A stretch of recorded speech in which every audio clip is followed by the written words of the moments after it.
नमस्कार, मी ओमप्रकाश उडान. आपण पाहत आहात वास्तव न्यूज मराठी. घनसावंगी तालुक्यात गारासह अवकाळी पावसाचा तडाखा, रब्बी पिकासह आंबा व फळबागाचे नुकसान.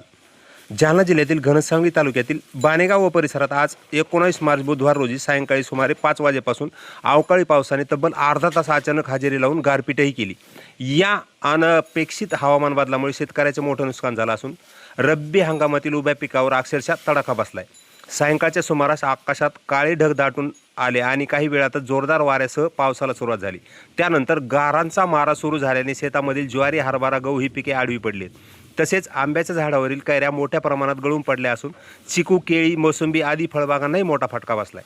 अचानक आलेल्या या अवकाळी पावसामुळे शेतकऱ्यांची तारंबळच उडाली. अनेक शेतकरी पिके वाजवण्यासाठी शेतात धावले, मात्र गारपीट आणि जोरदार वाऱ्यामुळे काहीच करता आलं नाही. यामुळे रब्बी हंगामाच्या उत्पन्नावर मोठा परिणाम होण्याची भीती व्यक्त करण्यात येत आहे. तसंच फळबागाचंही मोठं नुकसान झालं आहे. दरम्यान प्रशासनाने तातडीने पंचनामे करून नुकसानग्रस्त शेतकऱ्यांना मदत द्यावी अशी मागणी जोर धरत आहे. अशाच ताज्या घटना आणि घडामोडीसाठी वास्तव न्यूज मराठीला सबस्क्राईब करा, लाईक करा, कमेंट करा, शेअर करा व फॉलोही करा.